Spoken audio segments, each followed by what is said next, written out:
నమస్తే, నేను మీ ఈశ్వర్. ఈ 6 న్యూస్ కి స్వాగతం. వార్తల్లోని ముఖ్య అంశాలు.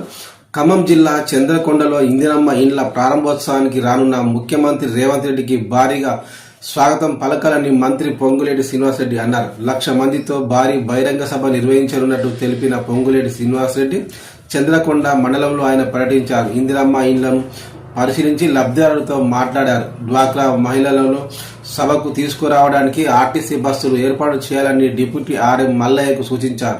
ఈ కార్యక్రమంలో ఖమ్మం జిల్లా కలెక్టర్ జితేష్ మరియు వి పాటిల్, నీటిపారుదల అభివృద్ధి సంస్థ చైర్మన్ మువ్వా విజయబాబు, ఎస్పీ రోహిత్ రాజ్, వివిధ శాఖల అధికారులు ఆయన వెంట ఉన్నారు. అలాగే దామర చెల్లలో హెలిప్యాడ్ మరియు బహిరంగ సభ ప్రదేశాలను మంత్రి పొంగులేటి పరిశీలించారు.